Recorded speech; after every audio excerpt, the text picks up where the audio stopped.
Three books that you think have made an impact so far to your perhaps measurement. Yes. Okay, excellent. If you talk about books, like I said, we have about 25 books in running right now, and all of them, these are novel areas. These are what they call uncharted waters. As I speak now, I'm actually writing on a book called Injaga and other medicinal herbs. Why? Because we're making an advocacy for plants like Mira, which they call cat, which are actually thriving people's economies. Ethiopia and Kenya enter almost an average of $1 million every day in terms of exporting that cat. Here, we have not learned to de-regionalize it or decriminalize it. We think it's still a problem. Yes, it has other disadvantages, but you have to measure the disadvantage against the advantages. Number two, we have books, for example, like The History of Busoga. This is a book that's written way back 100 years ago. It was written by my grandfather, called Waike Lubogo. And this was in pamphlet form. I was able to, publish it, bring it back in resonance. It was listed as an endangered book, but now it's back in resonance. I changed nothing. I only changed the cover for some pictures. This is a 100-year-old book, The History of Busoga. We have books like Ubuntu Bulamandalo, where we talk about the discovering of who Africans are supposed to be in terms of our resonance, in terms of our adjudication of matters.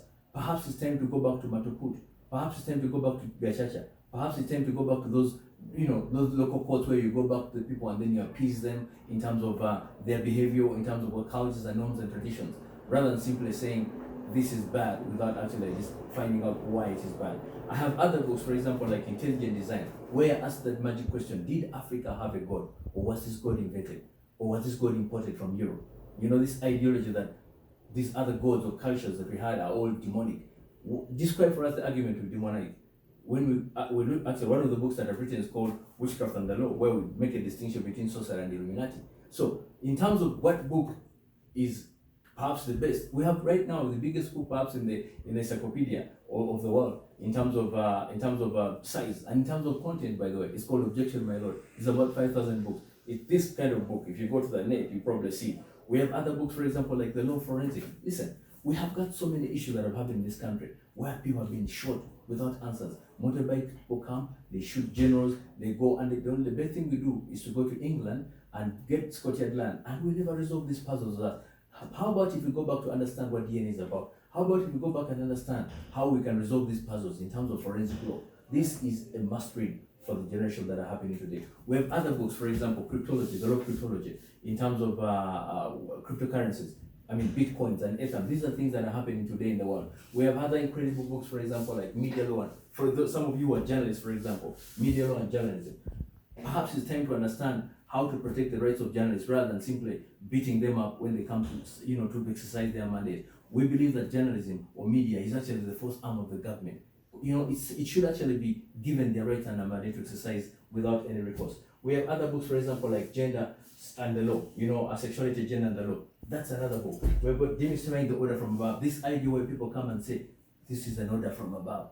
Can someone explain to us what is an order from above? Should I subscribe to that ideology of an order from above? Isn't it time to make a distinction between what they call demagogues and truly inspired people? So all these aspects are written and answered. We have books, for example, like Fashion and Entertainment Law in Uganda, where we make the difference between what they call the different catwalks. I mean, sometime we had an issue in this country, we're talking about Miss Curvy, all those aspects. We argue and say, how do we protect ourselves in terms of all these rights? Do we have laws that govern those? We have things to do with the executive constitutional mandate, which says demystifying the fountain of honor and presidential power operating in Uganda. How about understanding, can we impeach a president like it happened in America? Can we say, Mr. President, you are wrong in this area? Can we say, Mr. President, you are exceeding your rights as an individual? Do we have those understandings? By the way, and these books, by the way, go back in terms of history, where we make arguments in terms of the overzealous powers or perhaps over-wielded powers that were held by these individuals who had powers. Even the Kabaka of Uganda, for example, we make arguments in terms of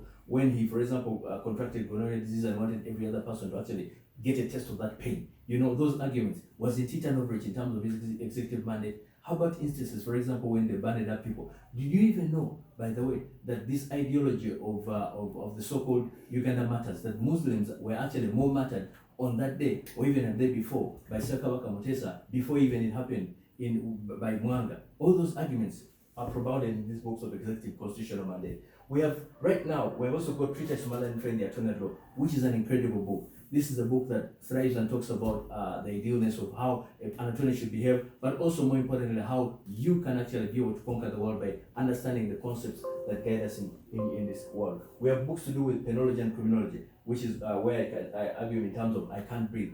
There are many schools of thought that are proponent in that book which people do not understand. Things to do with the Miranda rights. Do they even know what Miranda rights mean? You know, in case someone has apprehended you, how about your rights in terms of a right perhaps not to self-incriminate? All those aspects are argued in terms of those books. We've got cyber law in Uganda, which is a new area right now. That in fact, in terms of the world, where we argue in terms of what is relevant in terms of cyber law, what is relevant in terms of how to perhaps do electronic evidences, or even how to do investigative kind of investigative journalism when it comes to cyber issues. All those aspects, we talk about them. Then we've also got interesting books like, for example, Sports and the Law and Entertainment. This is another book where we argue in terms of sports and the law. Do we even know what laws we follow? Do we even have guidelines in terms of how these so-called promoters should actually govern, or even how sports people or professional sportsism should actually be carried out? All these aspects we argue in terms of that. So we have quite a number of books, like I said, and there is no way you can fail to appreciate the fact that most of these books are actually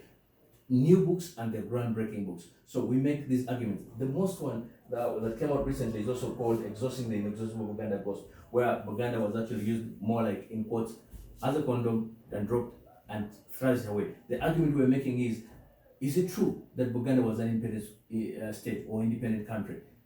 I mean, the school of thought that propounds that Uganda has existed, Buganda has existed for over 700 years, you know, perhaps even much longer than Uganda per se. But they were subjugated. They came under the disguise of a white man, under the disguise of the 1900 agreement, and all these rights were taken away from them. And now we see them thriving and not even thriving as they would have desired to be. So all those questions are answered in these books. So when you read our books, when you come to Lubogo or SueJamesLawUp.com, we will take you to what they call a rendezvous in the field of law. Okay, which actually leads me to